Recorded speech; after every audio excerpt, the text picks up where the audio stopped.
Nuestro tema a desarrollar se titula Las evidencias de la resurrección.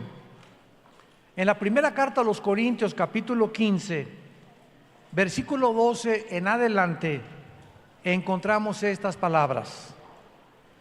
Pero si se predica de Cristo que resucitó de los muertos, ¿cómo dicen algunos entre ustedes que no hay resurrección de muertos? Porque si no hay resurrección de muertos, tampoco Cristo resucitó. Y si Cristo no resucitó, vana es entonces nuestra predicación. Vana es también vuestra fe. Y somos hallados falsos testigos de Dios, porque hemos testificado de Dios que Él resucitó a Cristo, al cual no resucitó, si en verdad los muertos no resucitan. Porque si los muertos no resucitan, tampoco Cristo resucitó. Y si Cristo no resucitó, vuestra fe es vana, aún están en sus pecados.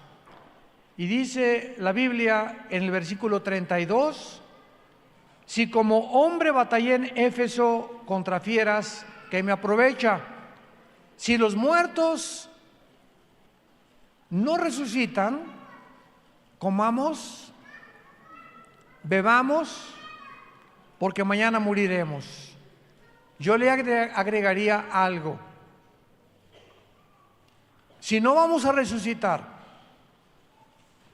y si no hay vida después de esta vida, somos igual que los animales. No hay ningún propósito para ser buen esposo, ni para tener un código de conducta ni de moral. Tan sencillo como es. Como decía el gran Dostoyevsky, un gran escritor que estuvo preso muchos años en los Gulag en Rusia, si Dios no existe, todo es permitido. Tan sencillo como es, si Dios no existe, todo es permitido. Entonces no hay ningún propósito para ser santo, ni para tener una esposa. ¿Por qué no tenemos 3 o 4? ¿Por qué no usamos el sexo indiscriminadamente? ¿Por qué no robamos? ¿Por qué vamos a tener que mantener ciertas reglas de ética y conducta cuando realmente, cuando muramos, vamos a regresar al polvo nada más? Pero como fuimos creados de acuerdo a este libro, a la imagen y semejanza de Dios, nos hace ser agentes morales, responsables de nuestras acciones y de todo pensamiento, de toda palabra, de toda acción que hayamos nosotros hecho en esta vida. Vamos a dar cuentas tarde o temprano al Creador y sustentador del universo. Así que la Biblia nos despierta la conciencia para saber que tenemos que hacer una decisión mientras estamos vivos por Jesucristo, el Hijo de Dios. Y esta es la razón por la cual Dios le levantó de los muertos. Porque pues si nosotros vemos, ¿verdad?, en la historia a todos los que han atravesado como Buda, Mahoma, Zoroastro, Confucio, Gandhi, Marx, todos ellos siguen en sus tumbas. Pero si tú vas a Jerusalén, a la tumba donde supuestamente enterraron a Jesucristo, está vacía. Y cuando los discípulos vieron que Cristo atravesó la pared y le dijo a Tomás, acércate y pon tus manos en mis manos y mete tu mano en mi costado, y descubrieron que ese hombre que horas antes lo bajaron de la cruz completamente convertido en un guiñapo humano, porque era un monstruo Cristo en la cruz. Tenía deshechas las cejas, la nariz, la sangre cubría completamente todo su rostro, todos sus tejidos subcutáneos del pecho y de la espalda por el látigo romano que lo jalaban con puntas de plomo y con puntas de hueso, desgarraba todos los tejidos de la piel de las víctimas. Cuando lo enterraron a Cristo era un monstruo completamente. Y cuando a los 3 días Él sale de la tumba Y saben ustedes que el hecho que hayan encontrado, como lo vamos a ver más adelante, la piedra, una piedra que pesaba toneladas, guardada o cubierta por una guardia romana, no fueron los ángeles los que movieron la piedra para que saliera Cristo, porque ya con el cuerpo resucitado, como lo vamos a ver, tenía la característica de atravesar la materia. Ya la materia formada por átomos, como ahorita este púlpito de acrílico, yo le hago así y pues me rompo los dedos, porque la composición atómica del acrílico es más densa que la composición atómica de mi mano. Pero el cuerpo de Cristo tenía características que podía atravesar la materia, y Él salió de la tumba atravesando la piedra. No es porque le quitaron la piedra, porque Él salió. La piedra fue removida por los ángeles simplemente como un testimonio de que Él ya no estaba muerto, sino resucitado. Muy bien, cuando nosotros venimos a la Biblia, hemos visto en algunas conferencias anteriores que la Biblia es más antigua que la física, que la genética, que la química, que la biología, que la antropología, que la arqueología, la paleontología, que la psicología, etcétera, etcétera, etcétera.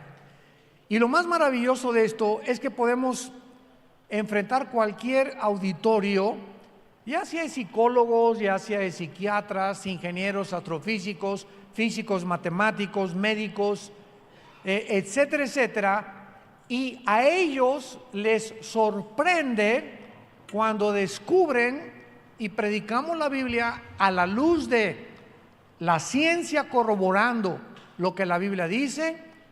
No tienen absolutamente ya ningún pretexto ni ningún razonamiento suficiente para contradecir y decir: es que la Biblia es un libro de los hombres y está llena de errores. ¿Cómo es posible que crean que venimos de una sola pareja?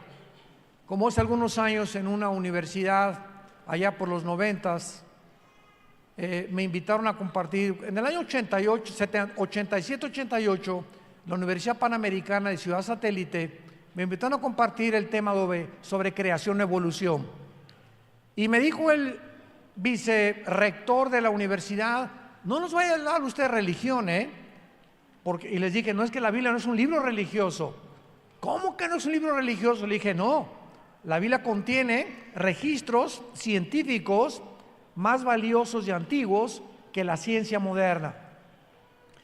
Y cuando comencé a hablar sobre la creación bíblica, uno de los maestros, ahí en ese tiempo, el 70% de los estudiantes eran comunistas. El 90% de los maestros eran ateos. Imagínense dónde me fui a meter. Entonces, uno de los maestros, ¿verdad?, con una falta de respeto total, cuando yo comencé a hablar sobre el libro del Génesis, me detuvo, estaba atrás un podio y se paró. Esto es una cosa irrespetuosa para un invitado a compartir otro sistema de pensamiento, y me dice: oiga, me dice, usted de esos que creen que venimos de Adán y Eva, tratando de ridiculizarme con los estudiantes. ¿Usted es de esos cristianitos que creen que venimos de Adán y Eva? Y yo le contesté: ¿y usted es de esos que creen que venimos del chango? Y me dice: ¿qué quiere usted decir? Y le digo: bueno, ahorita, si ya no me vuelve a interrumpir, le voy a dar evidencias a los estudiantes de que hay más evidencias científicas de que venimos genética y biológicamente de una pareja humana, a que somos el resultado de una evolución fortuita y accidental. Porque ustedes de los que creen, le tuve que contestar de esta manera, que por un accidente surgió un chango o simio o mono, como le llamen, con órganos reproductores masculinos, y por otro accidente de la naturaleza, una changa con órganos reproductores femeninos. Y eso lo encontramos, perros y perras, caballos y yeguas, toros y vacas. Toda la naturaleza a nuestro alrededor tiene dos sexos, varón o hembra, macho o hembra.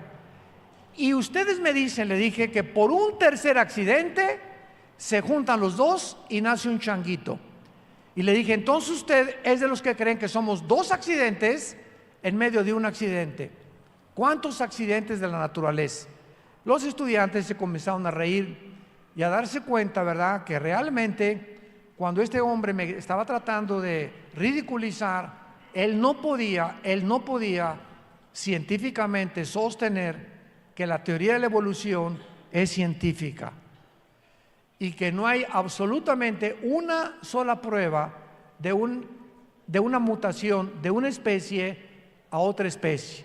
No hay una sola prueba científica de que un perro produzca gatos, o que un hipopótamo produzca camellos, o que se cruce una jirafa con un elefante y nazcan leones, etcétera, etcétera. Y lo vino a corroborar cuando descubrieron la genética en 1954 y les dieron el premio Nobel de Medicina a los doctores Watson y Crick al descubrir el ADN, que demuestra que genéticamente es imposible la evolución. Cuando venimos a la Biblia, damas y caballeros, no venimos a un libro de Alicia en el País de las Maravillas, no venimos al libro de Carlos Darwin, El origen de las especies.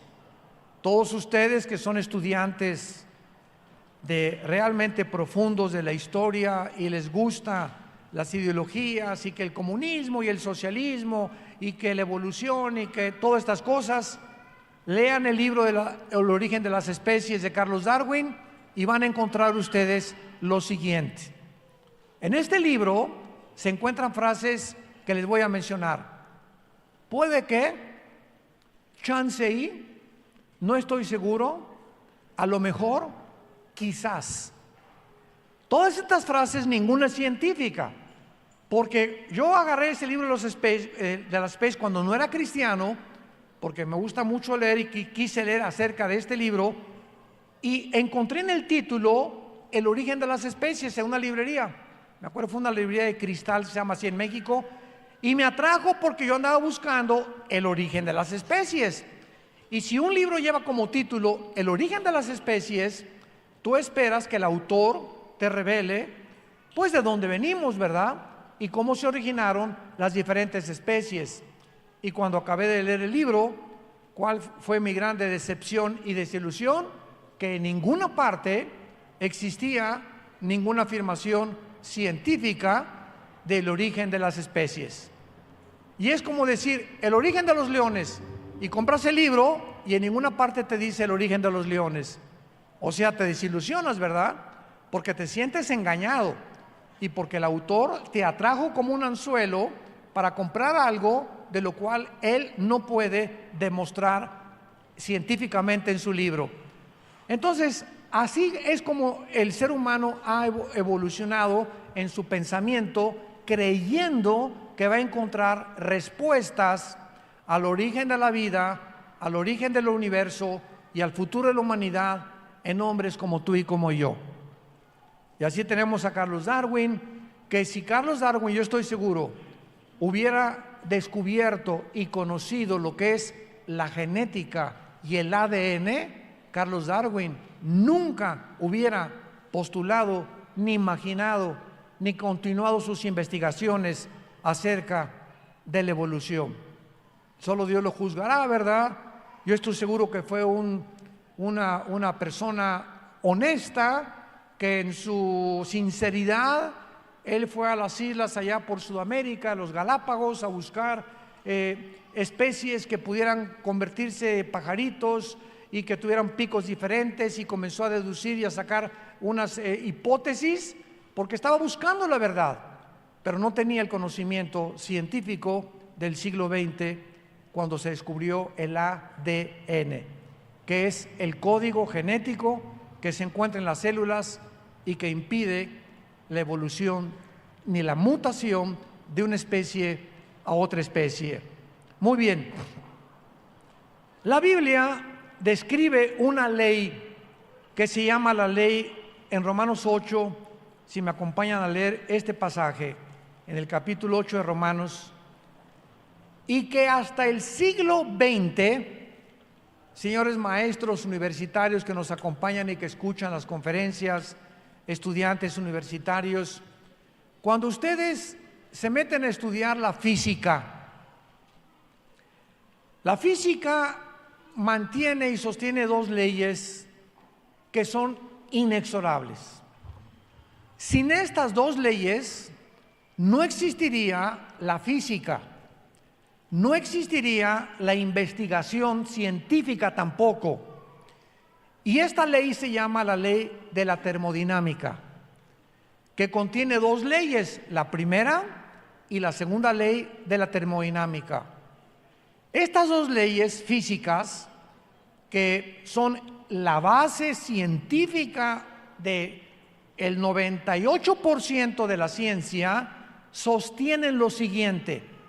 La primera ley de la termodinámica establece que nada se crea ni se destruye, que la energía simplemente está sufriendo una transformación y que si tú quemas algo se convierte en ceniza, pero esa ceniza continúa manifestándose como una energía. Se la puede llevar el viento a la ceniza, pero ahí está distribuida y ahí se manifestó, no desapareció. Y la segunda ley de la termodinámica establece lo que la Biblia escribió 2000 años antes de que se descubriera la segunda ley.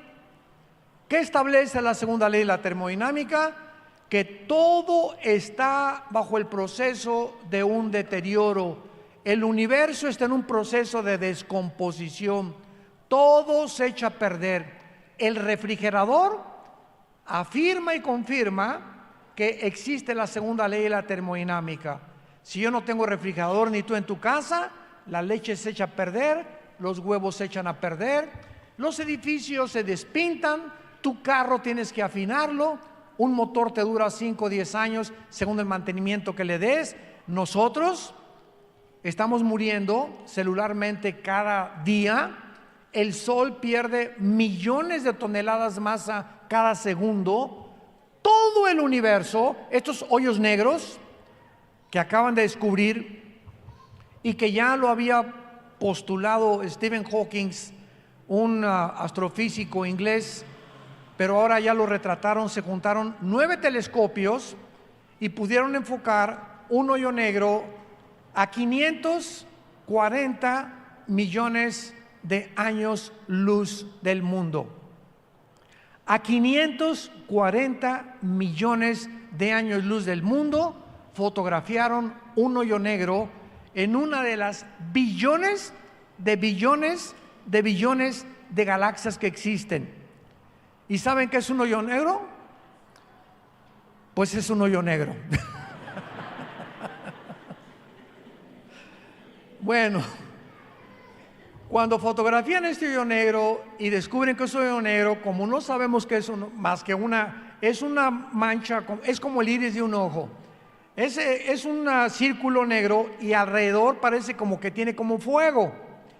Y los astrónomos y los astrofísicos están tratando, pues comienzan, ¿verdad?, las invenciones. Que tal vez si alguien se mete en el hoyo negro, pasamos a otra galaxia o pasamos a otra dimensión, o que no existe la gravedad ni la luz dentro de ese hoyo negro, por eso es negro.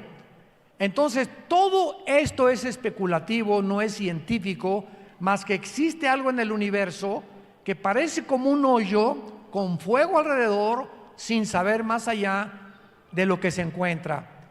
Y decimos en México, como dijo Don Teofilito, ni lo vamos a saber. Imagínense ustedes que nos ha costado trabajo investigar las neuronas del cerebro a través de la neurología.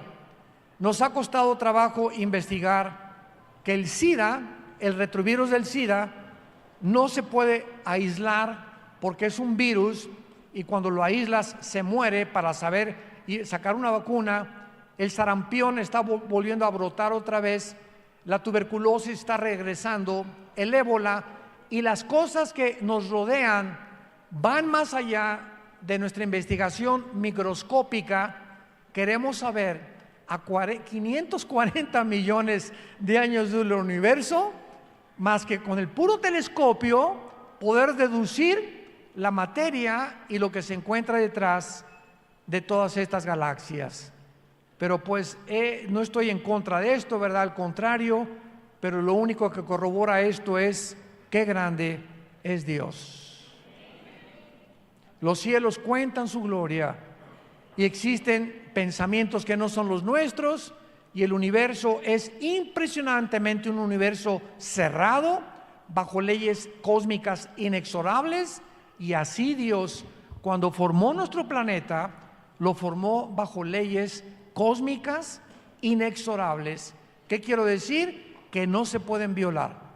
Si yo me acerco ahorita y hago esto, me voy hacia abajo, porque hay una ley inexorable, continua, las 24 horas, que se llama la gravedad.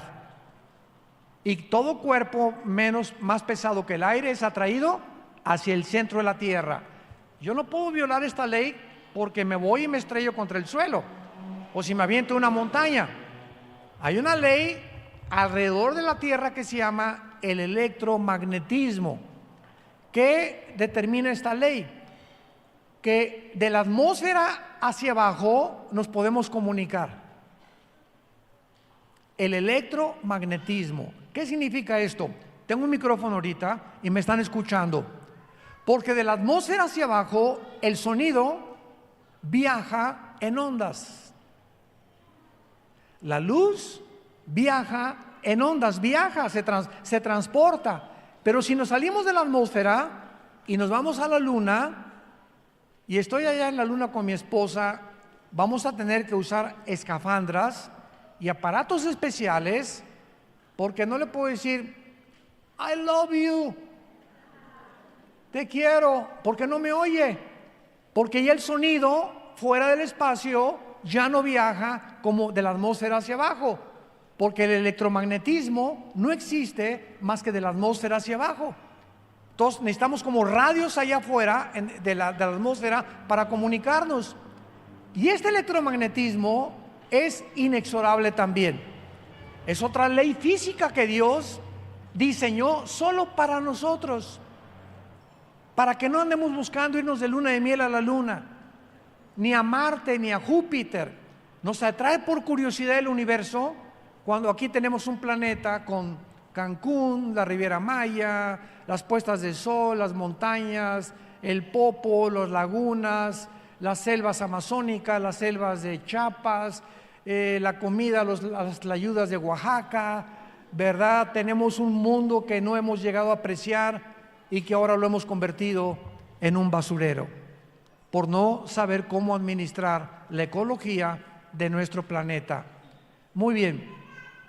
Esta segunda ley de la termodinámica, que determina que todo se echa a perder, en el libro de Romanos capítulo 8, versículo 20 en adelante, el apóstol Pablo describe la ley de la termodinámica, la segunda ley principalmente, con otro nombre, y vean ustedes lo que escribió hace 2000 años el apóstol Pablo.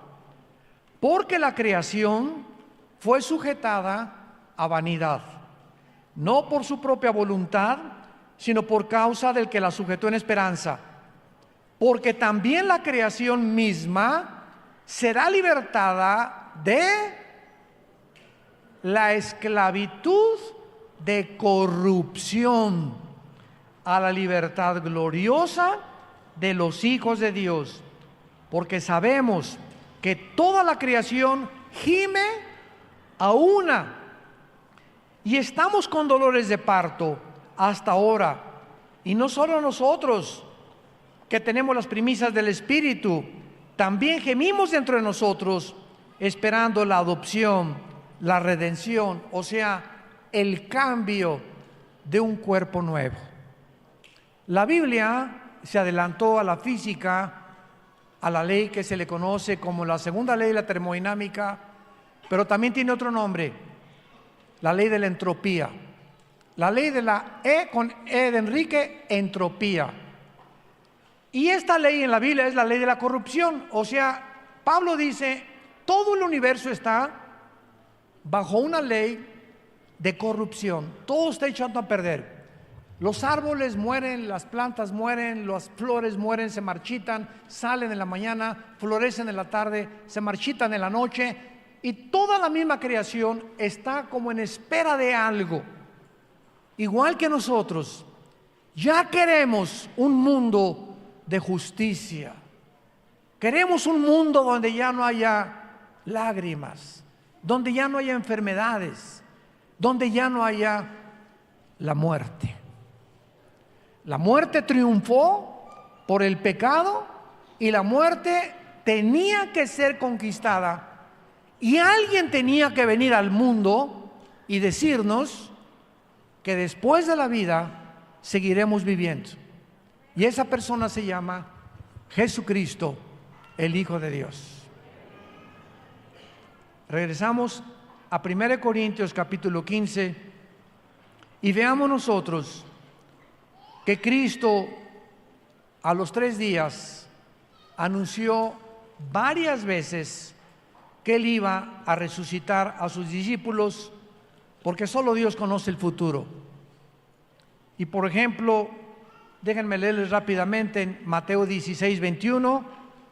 Desde entonces, antes de morir, Jesús comenzó a declararles a los discípulos, vean todas las profecías al pie de la letra, que les dijo, número 1, que le era necesario, número 1, ir a Jerusalén.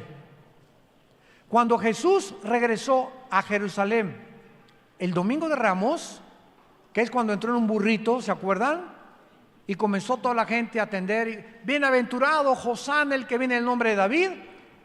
Todo el pueblo creía que Jesucristo entraba a Jerusalén en un caballo blanco, como los grandes conquistadores. Y ahora sí, ese es el Mesías que profetizaron, nos va a liberar de los romanos. Y vamos a tener una revolución y vamos a acabar con el gobierno romano. Y Cristo se monta en un burrito. Y así llega a Jerusalén en un burrito. ¿Se imagina la sorpresa de todos los demás? ¿Y qué le pasó? Y se baja del burrito y no comienza a decirles, gracias, amado pueblo, gracias. Gracias, aquí está el líder que ustedes esperaban. Se baja del burrito y comienza a llorar. Y él dice estas palabras, Jerusalén, Jerusalén, que matas a los profetas. ¿Cuántas veces quise juntarte como la gallina a sus pollitos y tú no quisiste venir a mí? En verdad les digo que desde aquí en adelante no me van a volver a ver hasta que digan Baruch Hashem Adonai Elohim, que significa en hebreo bendito el que viene en el nombre del Señor. Entonces hubo un desconcierto tremendo en ese momento, no solo del pueblo, sino de los discípulos, porque fue cuando realmente Judas Iscariote, porque hay otro discípulo que se llamaba Judas, hay que diferenciarlos, comenzó a darse cuenta que no lo iban a nombrar secretario de Economía. Él estaba aspirando a una secretaría, ¿verdad?, de parte de Jesús, y creían que iba a gobernar como Rey Cristo. Se equivocaron en interpretar las profecías del Antiguo Testamento. Entonces, ahí fue cuando en Domingo de Ramos, Judas comienza, ¿verdad?, aunque ya lo tenía planear vender a Cristo por 30 miserables monedas de plata. Entonces, Cristo vino en contra de lo que el pueblo esperaba. Los discípulos en el huerto de Getsemaní, Él toma la última cena y les dice a los discípulos, escuchen, este es el pan que es mi cuerpo, que es partido por ustedes, tómenlo. Este es el vino que es mi sangre derramada por ustedes. Y Cristo les dice algo extraordinario. En verdad les digo que esta es la última vez que ceno con ustedes hasta que yo venga por ustedes. Cristo sabía a las 1 o 2 de la mañana, que posiblemente fue esta cena, que ese día era su último día. Y que era la última vez que cenaba con los discípulos y partía el pan con ellos. Él estaba consciente del tiempo de su muerte. Y él estaba consciente que a las 9 de la mañana estaría en una cruz. Le quedaban pocas horas de estar con los discípulos. Y entonces en esa cena, al decirles estas palabras, voltearon a verse los discípulos y dijo estas palabras. En Juan capítulo 13, uno de ustedes me va a entregar. Y voltearon a verse todos, ¿verdad? A ver quién tenía cara de Bin Laden. Y pues todos tenían cara de San Clodomiro en ese momento, ¿verdad? ¿Quién será? ¿Quién será? Y hay algo muy importante y muy misterioso, porque Jesús dijo: voy a tomar un pedazo de pan, y el que moje su pan en mi plato, ese me va a entregar. Pero miren ustedes, yo me preguntaba, cuando Judas vino y mojó su pan en el plato, pues era para que todos dijeran, ¿verdad? Es él. Pero sin embargo, aun cuando Judas moja el pan en el plato, los discípulos no discernieron que era Judas el traidor. ¿Y saben por qué? Porque en la costumbre del Medio Oriente, mojar el pan en el plato solamente lo hacían los mejores amigos. Les voy a dar un ejemplo. En México, no sé aquí todavía en Oaxaca, ¿verdad? Pero allá todavía en México, en Toluca y en el norte y por todos lados, acostumbramos a sopear. ¿No sopean ustedes aquí? Ejemplo, mi esposa y yo no comemos una concha si no la remojamos. A mí no me sabe el pan dulce cuando muy de vez en cuando lo tomamos si no lo remojo. O el pan integral, le pongo miel, aceite de olivo, lo que sea, y me encanta remojarlo. Sabe rico remojarlo, ¿verdad? Pero imagínate que invitas a tu casa y pones conchas, y agarro la concha y la meto en tu plato o en tu vaso con chocolate. Me vas a decir: oye, ¿te educaron en dónde? ¿En la Bondojo? ¿En dónde? ¿De dónde vienes, no? Es una falta de educación. Pero si voy a la casa de mi hermano o a la casa de mi hermana y hago una cosa de estas, pues no es tan obvio, ¿verdad?, que estoy mal educado, porque simplemente me dice: bueno, hazlo en tu plato, pero es algo, ¿verdad?, de que somos familia y podemos hacer esas cosas sin molestarnos. Entonces, cuando Judas moja su plato, él estaba enviando un mensaje a todos los discípulos que él era el mejor amigo de Jesús. Y entonces fue del que menos sospecharon, porque si él remojaba el pan en el plato de Jesús, era porque Jesús lo consideraba de los más cercanos a él. Y cuando Jesús, a las pocas minutos o horas, salió corriendo Judas y le dijo aquí en corto Jesús: lo que vas a hacer, hazlo más pronto. Nadie lo oyó. Y Judas salió corriendo, fue por los soldados, por los sacerdotes, y llegaron al aposento alto y se fueron a Getsemaní y apresaron a Jesucristo. Y Judas les dijo a los soldados: a aquel que yo me acerque y lo bese en la mejilla, ese es el que se dice el Salvador y el Rey de los judíos. Entonces llegaron a Getsemaní y Judas se acerca y le da un beso a Jesucristo, y con ese beso Jesús le dice, amándolo todavía a Judas, con un beso, ¿me entregas a tu amigo? Hace algunos momentos mandé un mensaje a los discípulos y a tus compañeros que yo te consideraba mi amigo. Aunque Jesús sabía que era el diablo desde que lo escogió hasta el final de su vida, Cristo lo amó. Hay un dicho que dice que en el infierno no va a haber nadie a quien Dios no haya amado antes. Porque de tal manera amó Dios al mundo que nos dio a su Hijo unigénito.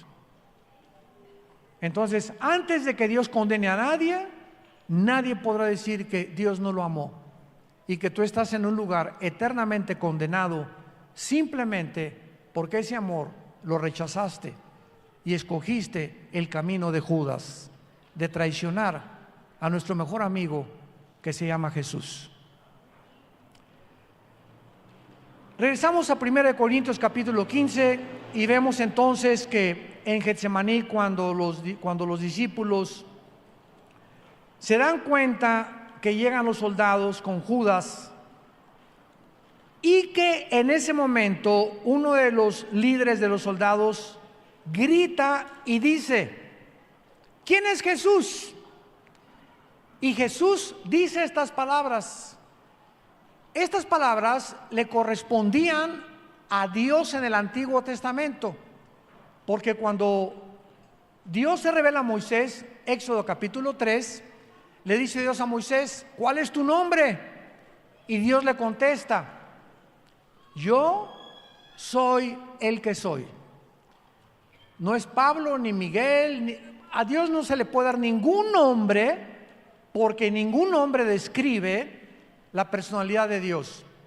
El nombre de Dios es Yahweh, que se tradujo Jehová, y que en el tetragramatón, en el hebreo, significa yo soy el que soy. En otras palabras, yo soy el que soy. Yo no estoy bajo la ley del tiempo. Yo no estoy en el pasado, yo no estoy en el presente de acuerdo al tiempo de ustedes. Yo estoy en otra dimensión que no son las 4 dimensiones donde ustedes fueron creados. Y en la dimensión donde yo estoy no existe el tiempo. Y para Dios un día son como 1000 años y 1000 años son como un día.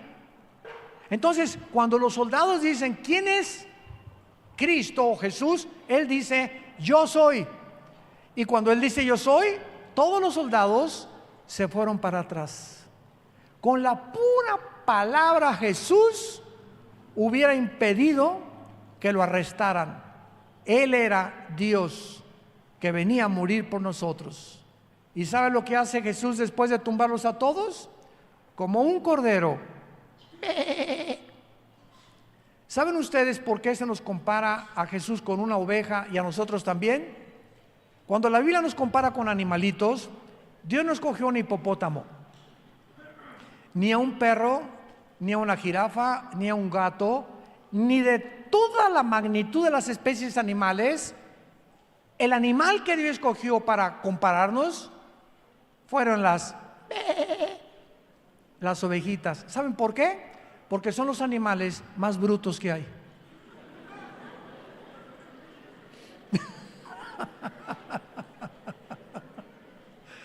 ¿Qué quiero decirles? De todos los animales que hay, a las ovejas, si tú la metes a un barril, a una ovejita, en lugar de que se salga, la ovejita ahí está. De ahí no se sale hasta que el pastor no la saca.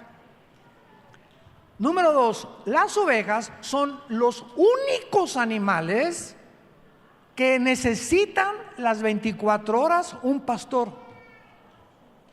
Tú puedes ver caballos sueltos ahí, vacas en el campo, nunca verás un grupo de ovejitas sin un pastor. Ayer que fuimos a comer ahí por la carretera, un lugar muy bonito que los pastores nos llevaron, veía un grupo de ovejas y siempre busca, ¿dónde está el pastor? Ahí venía corriendo el pastor con su cayado. En tercer lugar, las ovejas son semiciegas. Las ovejas no ven más de 2 o 3 metros. Entonces, ¿cómo le hacen para seguir al pastor? No hay un pastor que no traiga una vara o un cayado. Entonces los pastores, sobre todo cuando hay terrenos rocosos, comienzan a golpear, y las ovejas, aunque no ven, tienen muy buen oído. Siguen al pastor sin verlo por el golpe de la vara en las piedras. La Biblia dice que nosotros somos las ovejas y seguimos al pastor, por medio de su palabra. No lo vemos, pero lo oímos a través de la Biblia. Igual que las ovejas. No necesitamos verlo a Jesús para seguirlo, simplemente nos basta oírlo. Jesús dijo en Juan 10, mis ovejas oyen mi voz y me siguen y les doy la vida eterna. Y en último lugar, las ovejas, les digo que son muy tontas, son semiciegas y necesitan un pastor, pero las ovejas son los animales más indefensos que Dios creó. Los conejos tienen una velocidad impresionante, los leopardos, los armadillos se esconden, todos tienen un medio de autosobrevivencia. Las ovejas, como son tan tontas, tan semiciegas, tan brutitas las pobres, necesitan un pastor para sobrevivir. Y cuando dice la Biblia en Isaías 53, Cristo como una... se portó Jesús como una oveja, no se defendió, puso sus manos, y los romanos, cuando le pusieron y le amarraron las manos a Jesucristo, les dio el catatús a los apóstoles. Oye, pero si sacó demonios ahorita con la pura voz tumbó a los romanos. Este hombre lo vimos, detuvo el viento en el mar de Galilea, y ahorita se entrega como una oveja y no se defiende. Cuando tiene el poder de decirles mueran si se hubieran podido morir todos los romanos, no lo hizo. No lo hizo porque en la sabiduría de Dios estaba escondido el plan de Dios, que hasta la resurrección de Jesucristo se nos iba a revelar. Vayamos rápidamente al Evangelio de Lucas capítulo 24 y leamos que una vez que Cristo murió, al morir Cristo de una forma inesperada para los apóstoles, porque ahí en la cruz nada más le acompañaron 3 mujeres. 3 mujeres. Y los cobardes de los varones se fueron a esconder. Solamente el apóstol Juan se quedó con las mujeres. Una de ellas era María, la otra a la que le sacaron los demonios, y otra mujer al pie de la cruz. Y cuando ya los discípulos ven a Cristo, que los fariseos le decían, este no puede ser el Cristo, porque está escrito en nuestra ley, en Deuteronomio, maldito el que es colgado en un madero. En la mente de los religiosos no les cabía, no entendían cómo podía ese hombre decirse el Mesías si en la ley está escrito que los que son colgados están maldecidos. Entonces, ¿cómo puede Dios maldecir a su hijo? Incomprensible. Y por otro lado estaban los griegos, los pensadores, los filósofos de este siglo, decían ellos, y los griegos razonaban, ¿cómo puede ser este hombre el Hijo de Dios? Cuando en la mitología griega, Neptuno, el rey del mar, y Zeus, el rey del universo, y todos los dioses, nunca un dios permitiría que mataran a su hijo.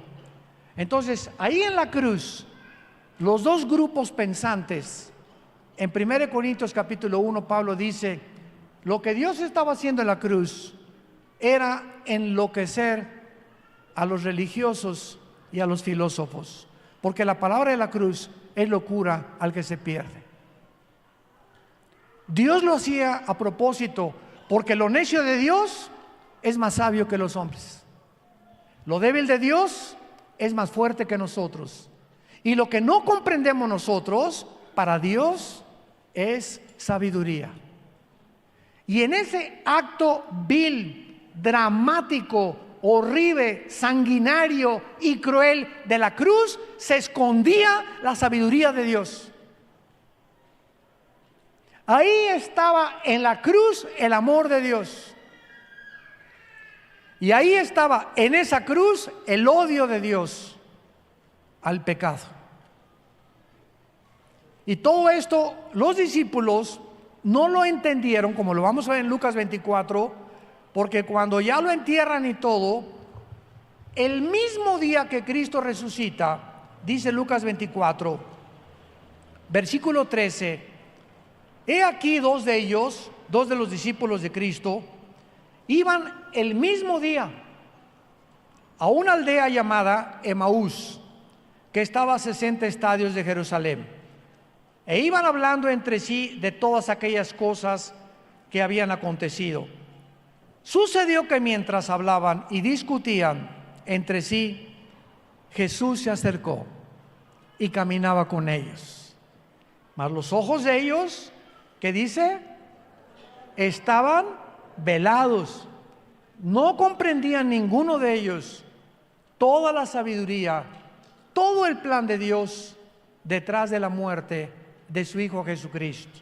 Estaban velados, y dice la Biblia, para que no le conocieran.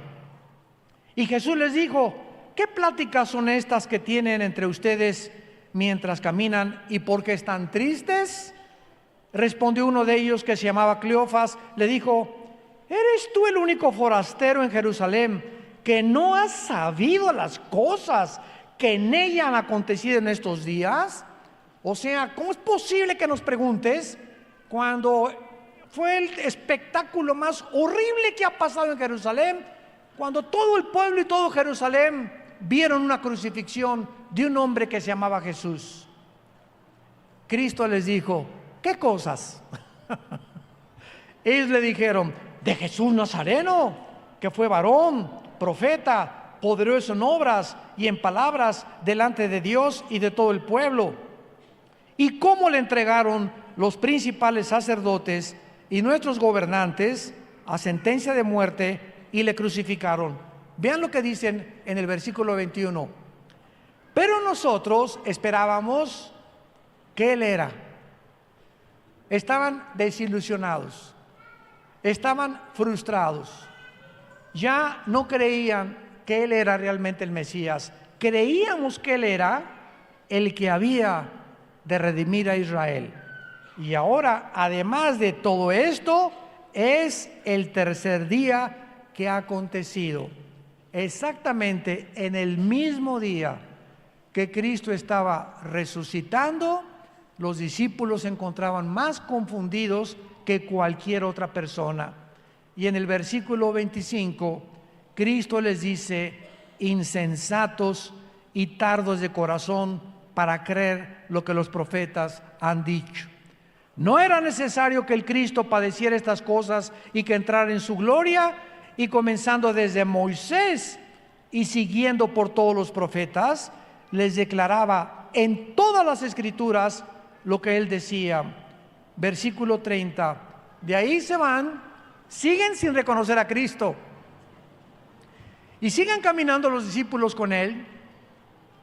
Y entonces se sientan a comer, a cenar, y era como a las 7, 8 de la noche, como las 6 y 6 y media, porque es la hora en la que en el calendario judío comienza otro día de las 6 de la tarde a las 6 de la tarde del otro día. Versículo 30, y aconteció que estando sentados ellos a la mesa, tomó el pan y lo bendijo, lo partió y les dio. Jesús, 3 días antes, en la última cena, había hecho eso. ¿Se acuerdan? Entonces les fueron abiertos los ojos y le reconocieron, mas él se desapareció de su vista. Y se decían uno al otro: ¿no ardía nuestro corazón en nosotros mientras nos hablaba en el camino y cuando nos abría las escrituras? Y ya en el versículo 36, corren ellos y se encuentran con los apóstoles y les dicen: oigan, nos encontramos a Jesús. Para eso las mujeres ya les habían contado a Pedro y a los demás, porque Pedro y Juan corrieron y vieron la tumba vacía.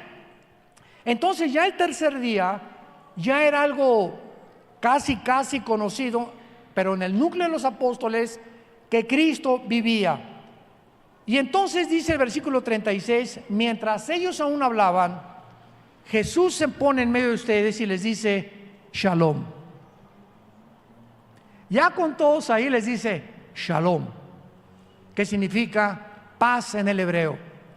Y la palabra Shalom significa paz, bienestar, tranquilidad, seguridad y esperanza. De aquí en adelante, quiero que ustedes vivan en paz porque yo vivo. Y si ustedes me están viendo ahorita, que ya no tengo el cuerpo con el cual me enterraron, y ustedes son testigos de que yo vencí la muerte, no hay nadie en este mundo de quien ustedes tengan temor. No tengan miedo, pequeña manada, estaré con ustedes todos los días hasta el fin del mundo. No te desampararé ni te dejaré. Lo peor que nos puede pasar a cualquiera de nosotros, ¿qué cosa es? Morir. Y para nosotros el morir es ganancia. Hace poco murió nuestra madre en la carne, hace 3 meses, de 94 años, mi mamacita, nuestra mamacita, y teníamos orando ya mucho que el Señor se la llevara. ¿Pero cómo? Sí, que se la llevara. ¿Para qué la queríamos que siguiera sufriendo aquí? Y así pasa, ¿verdad? Cuando muchas veces no tenemos esperanza. Ahí va la viejita, como me habló una señora una vez, una hija, y me dice, hermano Alducin, llorando, ay hermano, pastor, le pido que por favor ore, y mamá está muy grave. ¿Qué edad tiene? 98 años. Y le dije, pues déjala que se pinte ya de una vez. Ay hermano, ¿cómo me dice esto? Le digo, hermana, usted es cristiana, ¿verdad? Ya, ¿para qué quiere? O sea, queremos que sigan aquí sufriendo con nosotros, cuando sabemos que la muerte para nosotros es el momento de nuestra libertad. Es el momento en el que descansamos para siempre. Es el momento en que estaremos con Jesús. Es el momento en que estaremos en un mundo mucho mejor que en este basurero donde vivimos ahorita, y queremos que sigan regresando con nosotros. El otro día me encontré un grupo de líderes cristianos que me dijeron, nos acompaña hermano, vamos a un tal pueblo a resucitar a un hermano. Le dije, si ustedes logran resucitarlo, yo les apuesto que cuando lo resuciten, él les va a decir, por favor regrésenme. Estaba mucho mejor donde yo estaba. ¿Para qué me sacan, verdad, del mundo de donde ya estaba con Jesús y quieren que regrese con ustedes, con las vacas, con el cáncer, con el smog, con los sufrimientos, con el trabajo, con las excepciones y soluciones? Les va a pedir que lo regresen. Pero así somos los cristianos muchas veces, cuando no entendemos ni estamos convencidos que la resurrección de Cristo es el evento más glorioso de toda la historia del ser humano. La pregunta en esta mañana es, ¿estás tú seguro? 100% seguro que si saliendo de esta puerta te da una embolia cerebral, un ataque cardíaco, un accidente, nadie tiene la garantía de mañana vivir? ¿Estás tú seguro de que si tú mueres irás al cielo con Jesús? Si tú no estás 100% seguro, tú necesitas asegurarte hoy. Y Dios te ama y Dios quiere que tú vengas a la cruz, recibas a su Hijo como tu Salvador, y de aquí en adelante Él te pueda decir Shalom. Que la paz sea contigo de aquí al tiempo en que nos vamos a volver a ver. Inclinemos nuestra cabeza y dile a Dios con todo tu corazón, Señor mío y Dios mío, te pido perdón por mis pecados. Creo que a los 3 días te levantaste de los muertos y que fue mediante tu muerte en la cruz, que fue una locura para los seres humanos, fue el hecho que tú me salvabas con tu sangre de mis pecados. Gracias porque como creo que vives, te pido que entres en este instante en mi corazón como mi Señor y mi Salvador. Gracias Jesús por haberme amado hasta la muerte y darme ahora la vida eterna, la seguridad de mi salvación, de que volvería a vivir, porque tú eres la resurrección y la vida, por el poder que me das en tu Espíritu Santo, para los cortos días que me quedan, vivirlos para ti, para conocerte, servirte y adorarte en espíritu y en verdad. En el nombre de Jesús. Amén.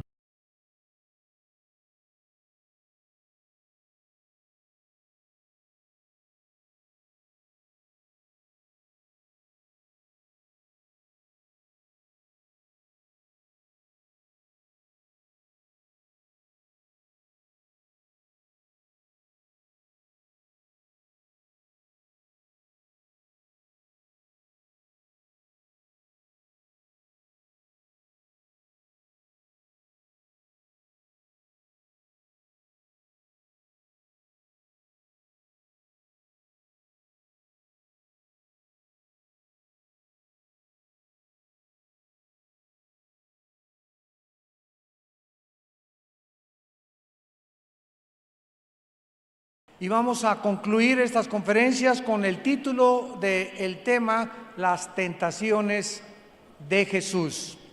En Mateo 4, versículos del 1 al 10, la Biblia nos describe este relato maravilloso de la forma como Jesucristo se enfrentó a Lucifer, a Satanás, que él mismo le llamó el príncipe de este mundo. Entonces Jesús fue llevado por el Espíritu al desierto para ser tentado por el diablo. Y después de haber ayunado 40 días y 40 noches, tuvo hambre. Y vino a él el tentador y le dijo: si eres hijo de Dios, di que estas piedras se conviertan en pan. Él respondió y dijo: escrito está, no solo de pan vivirá el hombre, mas de toda palabra que sale de la boca de Dios. Entonces el diablo le llevó a la santa ciudad, esta es la segunda tentación, y le puso sobre el pináculo del templo y le dijo: si eres hijo de Dios, échate abajo, porque escrito está, a sus ángeles mandará cerca de ti, en sus manos te sostendrán, para que no tropieces con tu pie en piedra. Jesús le dijo: escrito está también, no tentarás al Señor tu Dios. Otra vez le llevó el diablo a un monte muy alto y le mostró todos los reinos del mundo y le dijo: todo esto te daré si postrado me adorares. Entonces Jesús le dijo: vete, Satanás, porque escrito está, al Señor tu Dios adorarás y a Él solo servirás. El diablo entonces le dejó, y he aquí vinieron ángeles y le servían. Una de las verdades más importantes de la teología cristiana, y una de las verdades más importantes que la mayor parte de los no cristianos no han entendido, por lo cual no entienden todavía la verdadera personalidad ni la naturaleza humana que Cristo tuvo, aunada a la naturaleza divina, es precisamente lo que se llama la hipostasis, que significa la unión de la naturaleza divina y la naturaleza humana de Jesucristo sin que se hayan mezclado. Esto es muy importante, es bastante profundo, pero Cristo era 100% como tú y como yo. Como tú y como yo, era humano, lloró, tuvo hambre, tuvo sed y desde luego tenía que ser tentado en todas las cosas en las que nosotros hemos sido tentados, porque la naturaleza humana tenía que ser probada también. Y la naturaleza divina es porque Él era divino, Él era Dios, pero al mismo tiempo que Él era Dios, allá en el cielo el Padre y el Hijo estaban en el mismo lugar. En el principio era el Verbo era con Dios y el Verbo era Dios. Juan 1:1. Y cuando Jesucristo baja al mundo, sucede algo extraordinario, donde el Hijo no mantiene, ni tampoco discute, ni pelea quedarse en el nivel del Padre.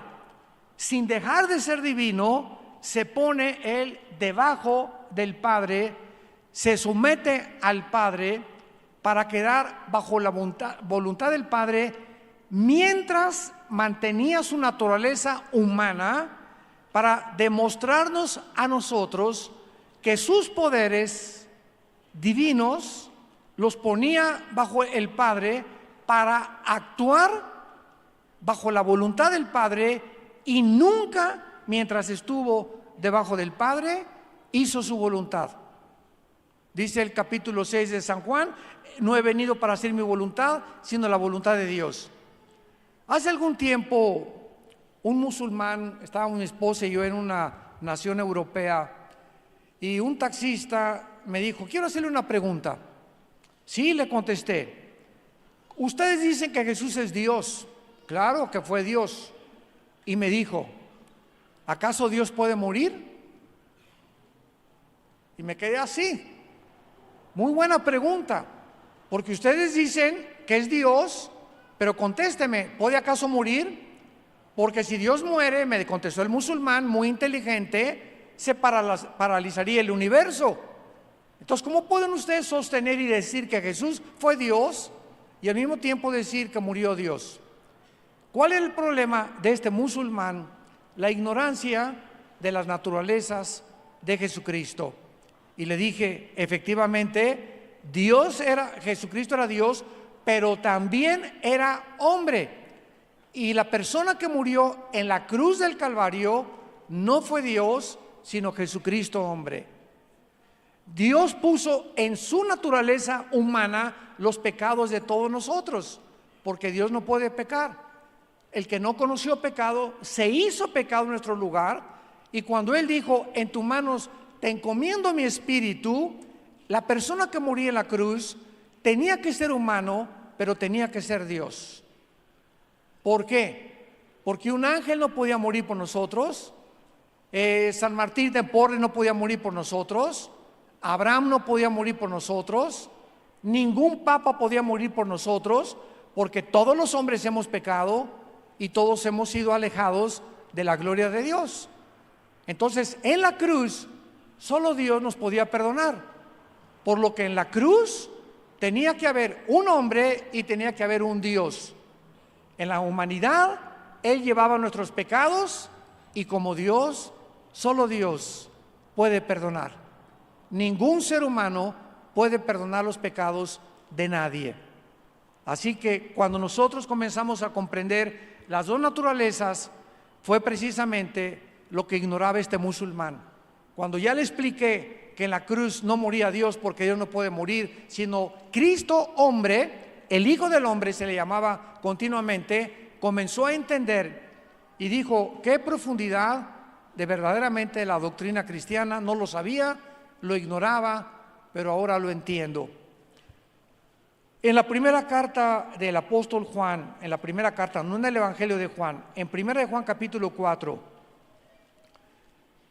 versículo 2, dice la Biblia: en esto conozcan el Espíritu de Dios.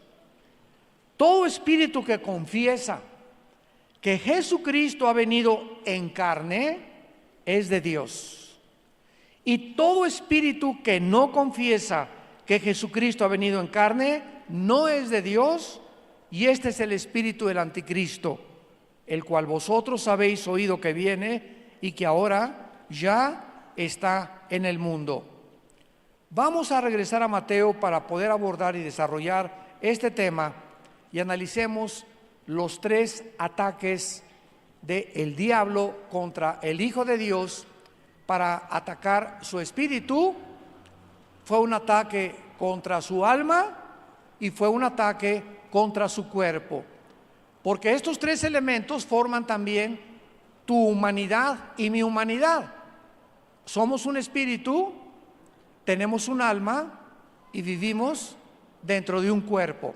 Así que cuando Satanás te ataque a ti y me ataque a mí, va a atacarnos de la misma forma que atacó a Jesucristo. Por eso el Espíritu Santo nos ha dejado esta descripción y esta revelación para que podamos conocer las estrategias de Satanás, la forma como debemos defendernos y el peligro que tenemos con nuestra antigua naturaleza pecaminosa. Veamos el primer ataque. Cristo tenía 40 días sin comer ni beber.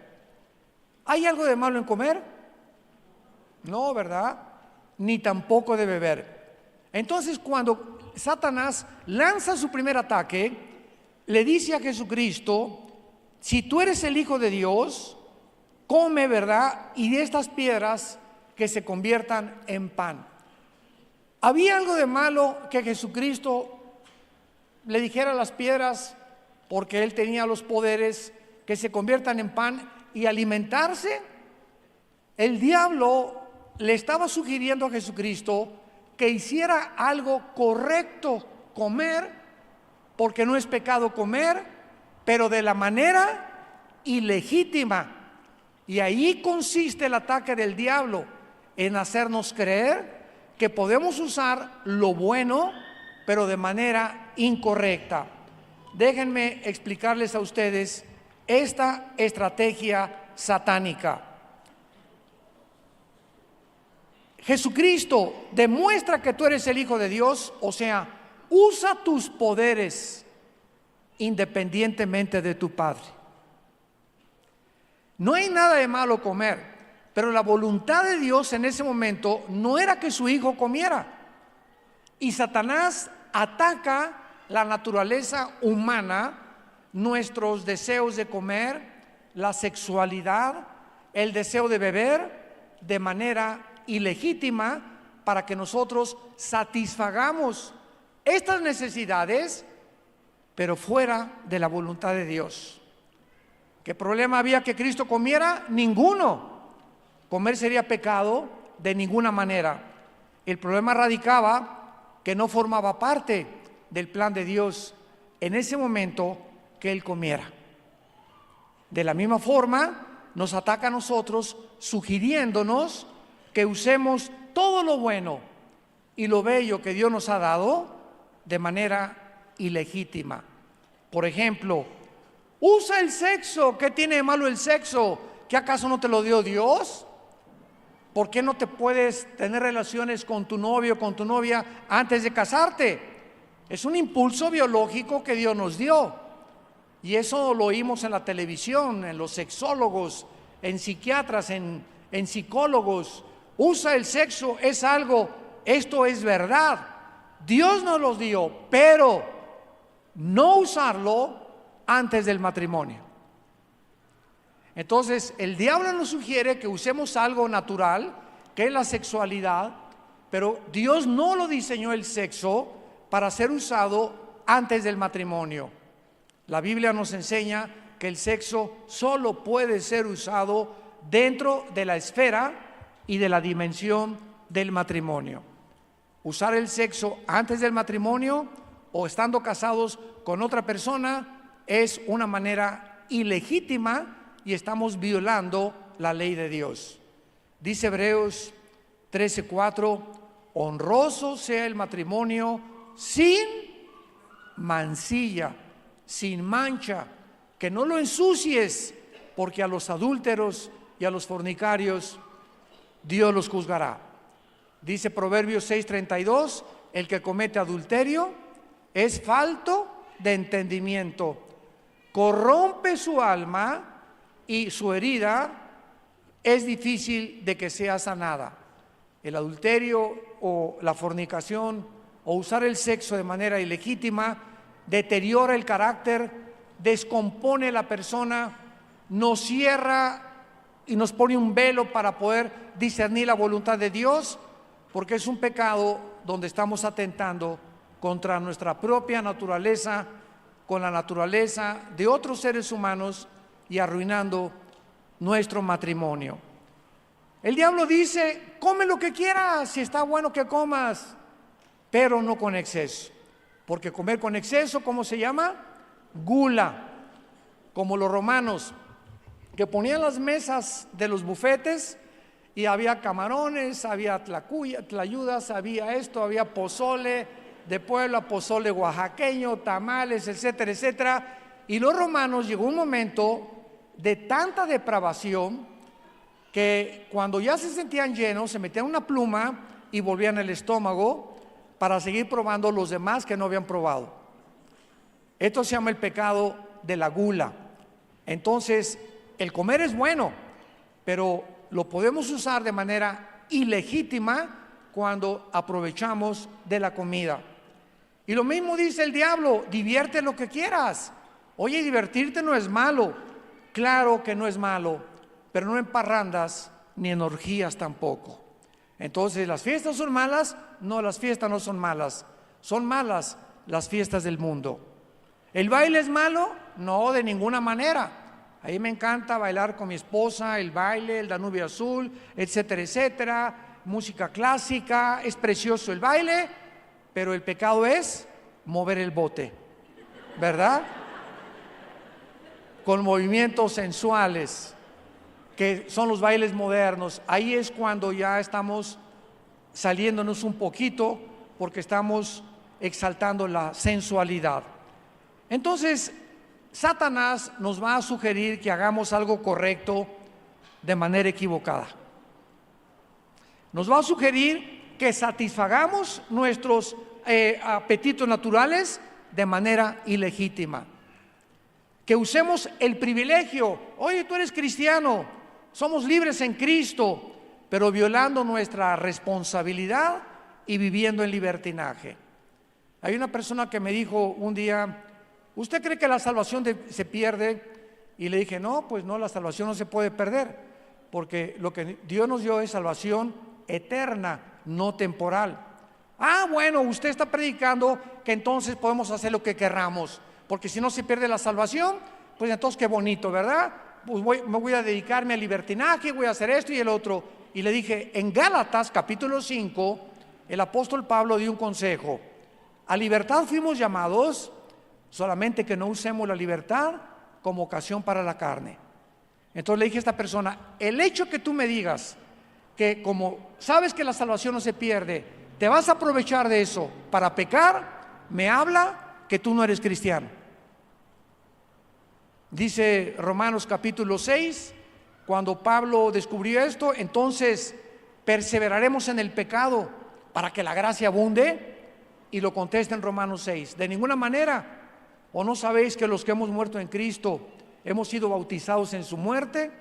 Porque somos sepultados juntamente con Él por medio del bautismo. No es el bautismo en agua, es el bautismo en el Espíritu Santo, a fin de que vivamos para una vida nueva.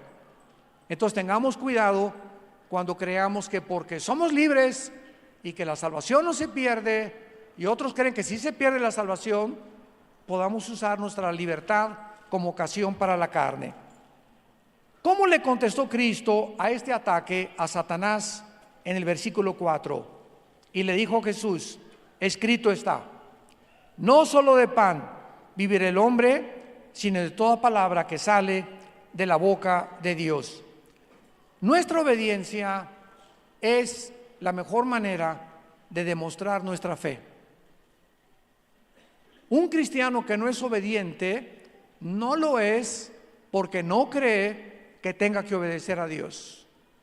Y sin fe, Hebreos 11:6, es imposible agradar a Dios. Entonces, el diablo nos sugiere continuamente que lo más importante en la vida es satisfacer el hambre, satisfacer la sed, satisfacer la sexualidad, pero de repente viene Jesucristo al mundo y nos dice, hay algo más importante que comer, hay algo más importante que beber, hay algo más importante que tu sexualidad. Nadie se ha muerto por no tener relaciones sexuales, nadie. ¿Podemos realmente subsistir sin comer muchos días? No sin agua tampoco. Y Cristo nos dice cuando tú comienzas a entender que lo más importante para satisfacer es el alimento espiritual, la palabra de mi Padre, al comer diario la Biblia, al estar en contacto con la Biblia diario, al tener comunión diaria con Jesucristo y fortalecer nuestro espíritu, cuando yo tenga hambre y cuando yo tenga sed, pasan a segundo plano. Y entonces si tengo 3 o 4 meses como casado y por alguna razón vivo lejos de mi esposa y pues muchos andan arañando las paredes ya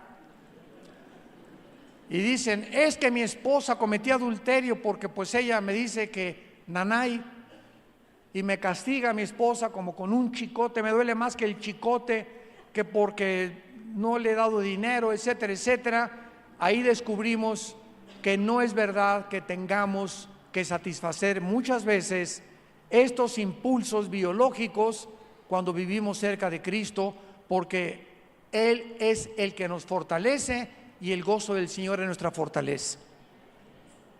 Entonces tenemos que descubrir eso, que la Biblia nos fortalece de tal manera que podemos, ¿verdad?, en lo famoso ayuno, estar 1 o 2 días sin comer, pero no le recomiendo a nadie que ayune si tienes que trabajar. Si tienes diabetes, no te atrevas a ayunar. Si no puedes estar 1 o 2 días dedicado a estar en la palabra y a memorizar la palabra, no ayunes. De nada te sirve no comer, irte a trabajar y por acá, por ahí con dolor de cabeza, pero Dios le dice al arcángel Gabriel, mira, Panchito lleva 3 días que ni torta se ha comido, ponle una palomita. Y el ayuno no es para echarle manita de puerco a Dios, ni para forzar a Dios que nos cumpla nuestras necesidades. Voy a ayunar para que sane a mi hijo. ¿Dónde está eso en la Biblia? Voy a ayunar para que me dé un trabajo Dios. O sea, Dios me tiene que ver en un estado de sacrificio para que se acuerde de mí. Es el mensaje que le estamos mandando. Y Dios nos contesta, ¿que tú no sabes que mi misericordia es nueva cada mañana? ¿Tú crees que yo necesito que tú hagas sacrificios para que yo pueda satisfacer tus necesidades? De ninguna manera. Qué ignorante eres de mi naturaleza divina. Yo no busco sacrificios, busco obediencia. Entonces, cuando usamos el ayuno, muchos lo usan como huelga de hambre. Ya no es ayuno, ya es huelga. Y con eso van a tratar de forzar a Dios, ¿verdad?, a que les cumpla sus caprichos. Y Dios no es del PRI, ni del PAN, ni de Morena tampoco. No es un partido político, los cristianos, para que hagamos huelga de hambre y Dios nos pueda contestar. Vayamos a la segunda tentación del versículo 5 al versículo 7. La segunda tentación. Entonces el diablo, notemos esto, que él nunca se va a dejar por vencido cuando nos ataca. Cuando nosotros vencemos una tentación, no creas que ya la hiciste. Te tienes que mantener en la fortaleza del Señor, en la palabra de Dios, orando para no caer en las tentaciones que en el futuro tiene preparadas para nosotros. Muchos de nosotros no hemos caído en tentaciones, ni hemos hecho pecados porque no hemos tenido la oportunidad. ¿No es verdad? O sea, bueno, yo me he encontrado con hermanos cristianos y muchos me dicen, mira, yo ahorita pues no he adulterado ni he fornicado. Y yo les pregunto siempre, ¿has tenido la oportunidad de hacerlo? ¿A qué te refieres? Le dije, mira, no quiero jactarme, pero una vez, me acuerdo, nosotros viajamos bastante y pues he tenido la disciplina, les contaba ahorita a unos hermanos, de levantarme temprano, estar siempre con el Señor.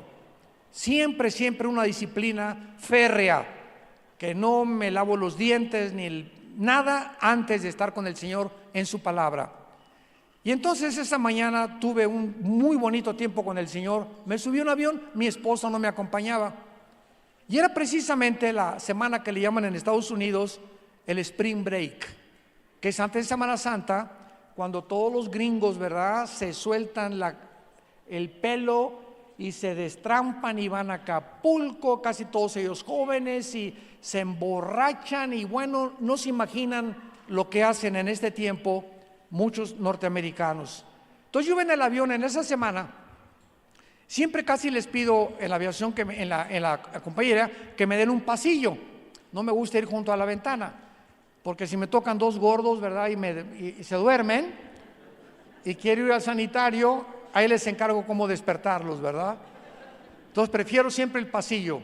Y junto a mí venían dos muchachas jóvenes, y venía yo leyendo la Biblia, y de repente una de ellas se puso de lado y me puso los pies en la mesita que te ponen en los aviones, y me hacía así con los dedos. Y volteé yo y dije, ¿qué es esto, verdad? Dios mío, una marciana aterrizó aquí en el avión. Y pues venían las dos muchachas, traían botellitas de whisky, llevaban como 3 o 4 cada una, y no se dieron cuenta que era la Biblia. Y le dije en inglés con mucho respeto, te voy a agradecer que me quites tus pies porque están sobre mi Biblia. Cuando yo dije la palabra Biblia, ella hizo así como un resorte sus pies, sus piernas, se sentó normal, y lo primero que me preguntó es, ¿qué tú eres cristiano? Le dije, soy pastor. Y en ese momento hizo así. ¿Con quién nos hemos metido, verdad? Pero yo le contesto a mi esposa como un incidente, porque en ese momento se los digo, si yo no hubiera estado fuerte y no estuviera en el Señor, aunque sea pastor, quién sabe si hubiera soportado la tentación, porque me estaban invitando después, ¿verdad?, a que bajara con ellas y que las acompañara, y pues nadie me ve, nadie en el avión me reconoció, y pues y así pensamos, nadie me ve, pero Dios observa todos nuestros caminos. Entonces yo pienso, y no lo puedo negar, si yo me descuido, yo caigo, igual que tú, igual que yo, igual que cualquiera. No somos ángeles, tenemos una naturaleza traicionera, y el que piense que está firme, mire que no caiga. Hoy platicábamos en la comida de muchos que han sido grandes hombres de Dios por muchos años y cayeron. Y ha habido cantidad de hombres en los 41, 42 años que tengo de predicar la palabra de Dios, que yo he conocido, que iban muy bien y ministerios, y salieron y por acá y por allá, y estaban aquí en la cúspide del éxito, y algo les pasó en la mitad del camino. Y me acuerdo cuando alguien muy sabio me dijo, Armando, no es como comenzamos, sino como terminamos lo que vale delante de Dios. Porque pudiste haber tenido 25 años maravillosos y 30 años maravillosos, y una pequeña locura echa a perder el perfume y una sopa, dice el rey Salomón. A los más sabios los puede echar a perder una locura, una canita al aire, un desliz por haber estado descuidados, arruina completamente nuestra vida personal, nuestra vida matrimonial, nuestro ministerio, el trabajo, nuestros hijos, por una canita al aire. Hay cosas y decisiones que tienen consecuencias que pagas muy caro después, la cosecha que tienes que recoger.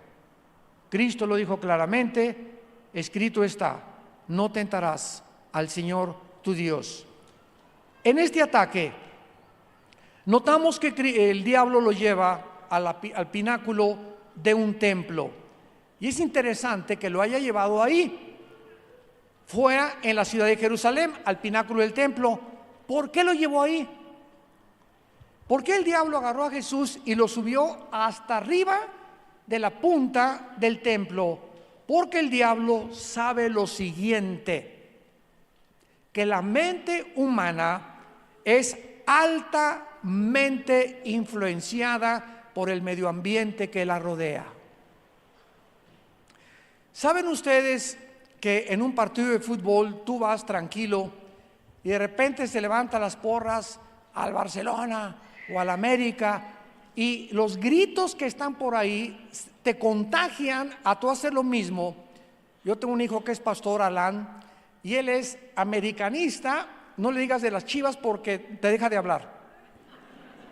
Dice que nada más los americanistas son espirituales.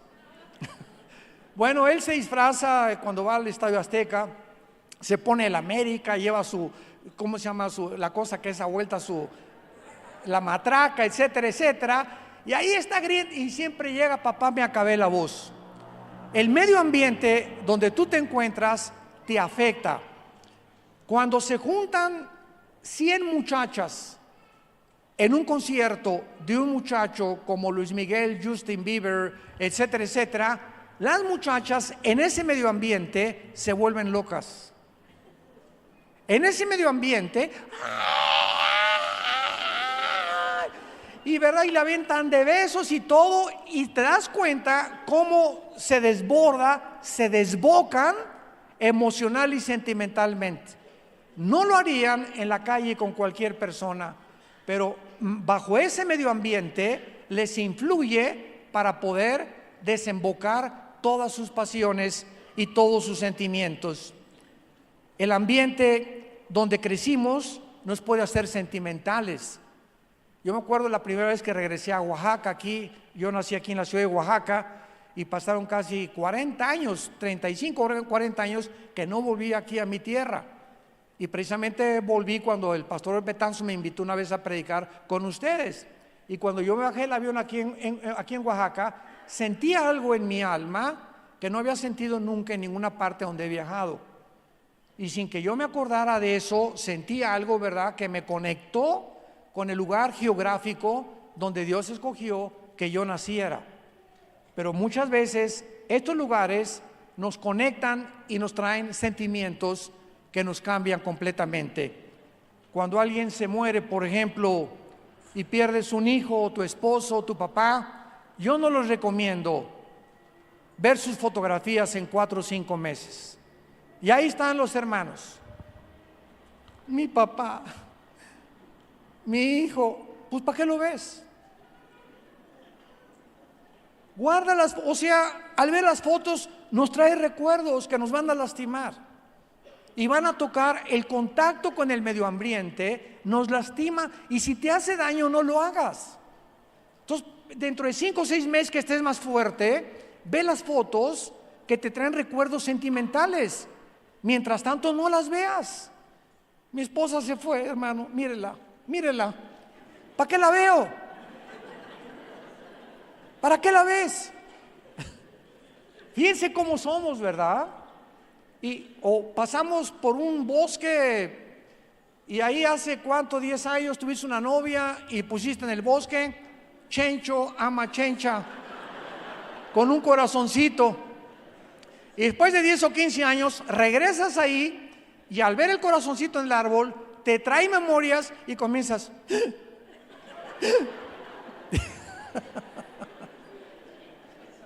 El diablo sabe que el medio ambiente en el cual podamos estar nos puede lastimar para bien o nos puede lastimar para mal. Es experto en llevarnos a nosotros a un pináculo de la fama, del poder, del éxito, de la popularidad, para ahí embriagarnos, atormentarnos y poder controlarnos. El diablo ataca los sentimientos y las emociones de las personas. Y cuando somos demasiados sentimentales o emocionales, yo por ejemplo, tenemos un familiar, me reservo su nombre, que es una persona, es mujer, y es muy inteligente de la familia de nosotros. Todos tenemos, ¿verdad?, la oveja negra y los que son listos y los que son brutos.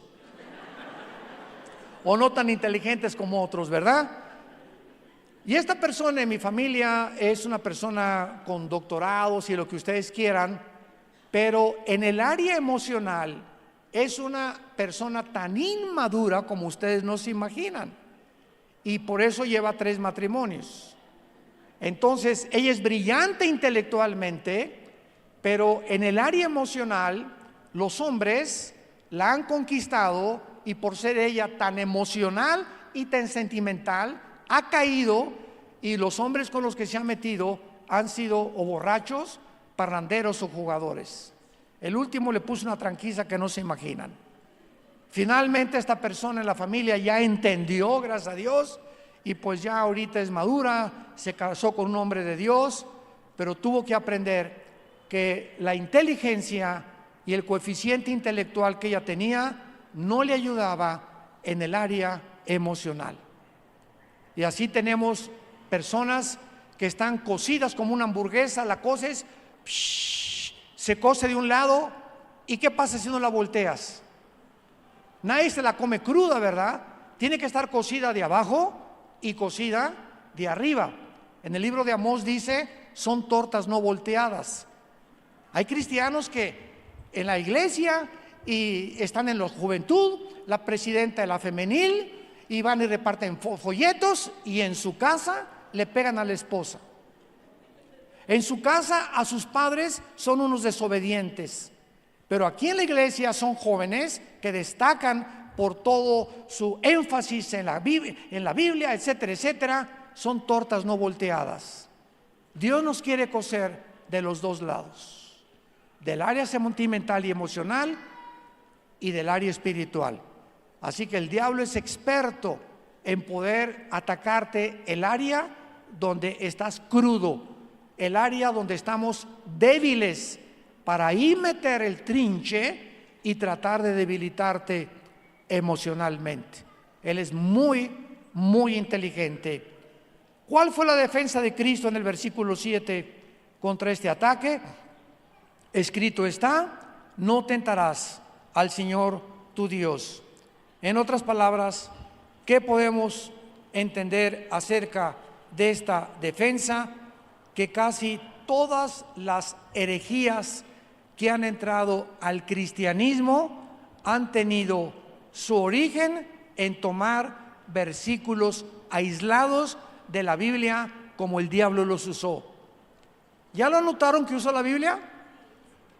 El diablo le dice a Cristo y le cita el Salmo 91:11.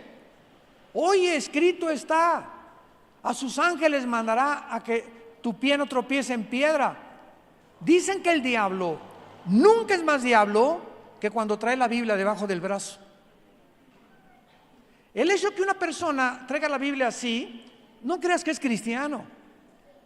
El diablo se la sabe de memoria. El diablo sabe que Cristo es Dios y los demonios también, pero no obedecen.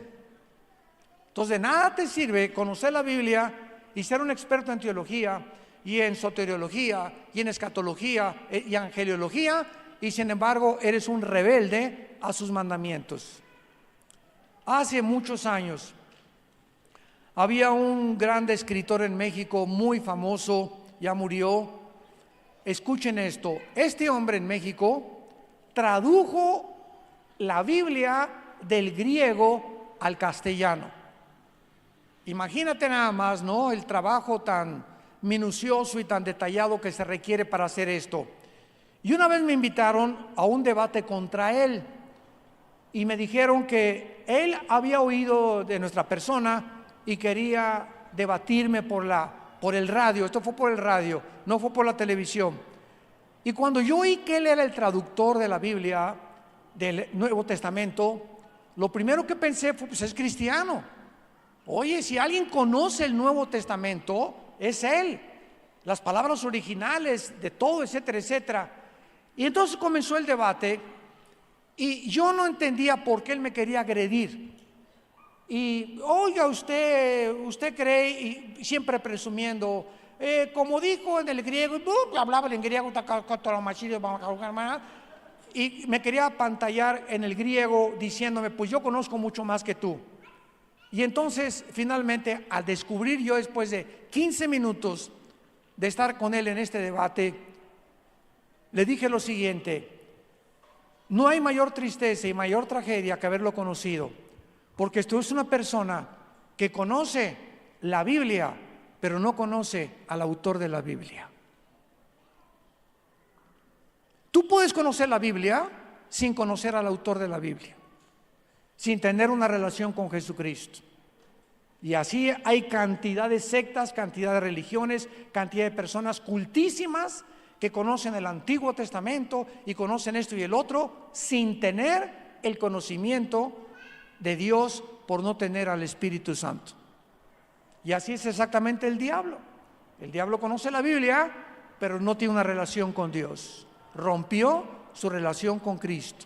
Y esta es la tragedia más grande que le puede pasar a una persona. Tú hablas con un mormón y el mormón te dice: podemos ser dioses, y yo te lo demuestro. ¿Tú podrías, como cristiano, encontrarte un mormón, demostrarle que no somos dioses? Porque te cita que Cristo dijo, ¿qué no está escrito en los Salmos, Salmo 82, serán dioses? Entonces, ¿qué acaso no somos dioses?, dicen los mormones. ¿Tú sabes cómo contestarle? Yo recuerdo hace algunos meses que hubo un predicador en la televisión que dijo que éramos Jehová Junior. Me reservo el nombre de este predicador. Y cuando yo oí públicamente que él dijo en la televisión que éramos dioses, porque los hijos de los canguritos son canguros, los hijos de elefantes son elefantitos, y si somos hijos de Dios somos diositos, Jehová Junior. Esa fue la conclusión a la que él llegó. Tuve que debatir públicamente en un mensaje que se tituló No somos dioses. Entonces podemos tomar un versículo de la Biblia, inflarlo, llevarlo al extremo y convertirlo en una herejía. Tú te encuentras a un testigo de Jehová, es una secta tremenda, y te dicen que no existe el infierno, te dicen que Cristo es un ángel, y te dicen que Él no puede ser Dios. Ellos no creen en Cristo como Dios. ¿Le puedes contestar? ¿Le puedes debatir a un testigo de Jehová, tu vecino, porque andan por todos lados? Pues son muy insistentes. ¿Te puedes encontrar con una adventista del séptimo día? ¿Ustedes por qué no guardan el sábado? Contéstale: te gano.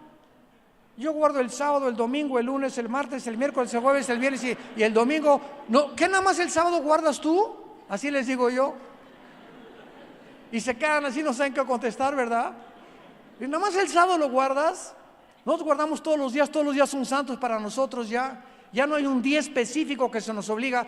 Nos juntamos el domingo porque los apóstoles, después de la resurrección, el primer día resucitó Cristo, el Espíritu Santo en Pentecostés vino el domingo, nos reunimos el domingo. 1 Corintios 16, 1 al 2, los apóstoles partían el pan el domingo, y por eso, pero no se nos impone. Si tú trabajas en un hotel el domingo, no cometes pecado si no vienes a la iglesia, porque es el día que tú tienes que trabajar en el hotel o en el trabajo que tengas.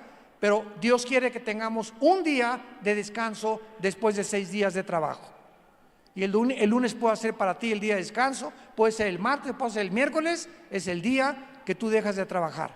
Y lo dedicamos completamente, ¿verdad?, con la familia y con el Señor, etcétera, etcétera. Entonces, las sectas usan la Biblia sacando de contexto, inflando un solo versículo sin tomar en cuenta todos los demás de la Biblia. Y por último lugar, el ataque más fuerte que Cristo recibe es el tercero. Mateo 4, del 8 al 10. Otra vez le llevó el diablo a un monte muy alto y le mostró todos los reinos del mundo y la gloria de ellos. Y le dijo: todo esto te daré si te hincas y me adoras. Si te pones de rodillas y reconoces que soy superior a ti. Cristo entonces le contestó: vete, Satanás, porque escrito está: al Señor tu Dios adorarás y a Él solo servirás. En este último ataque, el diablo tenía su última oportunidad de arruinar la misión de Jesucristo, y esta es la razón por la cual Cristo antes ayunó 40 días y 40 noches. Él se enfrenta a este ataque en el desierto, y es interesante que en el Evangelio de Lucas dice la Biblia que los demonios, cuando salen de una persona, andan buscando dónde reposar. Y esta palabra en el griego significa lugares donde no hay agua. ¿Por qué los demonios buscan lugares desérticos. Hay una secta que se llama Pare de Sufrir, que es del Brasil. Y en esta secta, ellos enseñan a que pongas vasos de agua junto a tu cama en la noche para que los demonios no se acerquen. Tomando un versículo de la Biblia de Lucas, que los demonios buscan lugares desérticos y de alguna manera tienen fobia a el agua, para creer que si pones vasos de agua, los demonios no se acercan a tu cama ni te jalan los pies. Entonces, cuando vemos que el diablo lo lleva a un desierto, es porque el diablo trabaja precisamente en lugares despoblados para poder debilitar la naturaleza del ser humano. Y le lleva a un monte muy alto, y noten ustedes que Cristo no lo contradice. Te doy todos los reinos del mundo si te hincas y me adoras. La Biblia en Juan 12:31, en otros versículos, Cristo le llama al diablo el príncipe de este mundo. Cristo le adjudica a Satanás un título de realeza. Él es un príncipe. Y antes del príncipe, ¿qué es? Rey. Antes de que él cayera, era el rey. Y cuando él cayó, bajó al principado, con sus principados satánicos. Entonces, es verdad que el mundo, de alguna manera, lo controla el diablo. Primera de Juan 5:19, el mundo entero está bajo el control del maligno. Entonces el diablo es experto en ofrecerle a los seres humanos, políticos, deportistas, entrenadores, músicos, todo aquello que ellos quieren, si le venden su alma por un plato de lentejas. Que cualquier éxito que tú alcances en la vida, como cantante, como deportista, como profesionista, como ministro de Dios, y llegas a la cúspide y allá arriba al éxito, si tú no tienes a Dios allá arriba, mientras más alto, más rápido caes. Porque las alturas nos descomponen, el aplauso nos descompone, la adoración de la gente nos descompone, porque no fuimos nacidos para recibir la gloria la recibe Dios. Entonces, el diablo es experto en decirte: te doy todo lo que tú quieres, sírveme, híncate y adórame. Yo que te pregunto en esta tarde, ¿a quién le estás entregando tu alma para poder triunfar en la vida? Es que mi jefe, me dijo una muchacha de mi trabajo, me dijo que me invitaba a tomar un café. Pastor me habló como a las 10 de la noche, se la pasé a mi esposa. Hermana, es que mi jefe me invita y es casado, ¿qué hago? Yo soy soltera. Mi esposa le dijo: no te atrevas a aceptar una invitación de tu jefe. Es que me dijo que me iba a aumentar el sueldo. Y entonces le contestamos: estás vendiendo tu alma al diablo por un miserable sueldo. Porque a lo mejor sí te aumenta el sueldo, pero este es un hombre casado, trae un anillo, y este anillo, ¿sabe lo que significa? Que ya no salimos del mercado. Cuando una mujer ve este anillo, huye, salte corriendo, porque ese hombre ya no está en el mercado, ya no está en el menú. Esto significa que ya estamos unidos a una mujer. Y cuando no traes este anillo, ¿verdad?, es cuando muchos se aprovechan de ti. Entonces, ¿cuántas personas por un sueldo mejor, por venderse, por vender su cuerpo, porque el compadre me invitó con unas prostitutas, me voy de parranda con él, porque si no me voy con él es mi jefe y a lo mejor pierdo mi trabajo?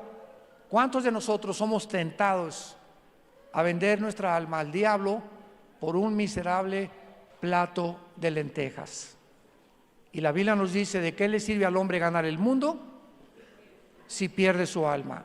Pregúntate en esta tarde: ¿a quién estás sirviendo? ¿Quién es tu amo? ¿Qué es lo que representa a Jesucristo en tu vida?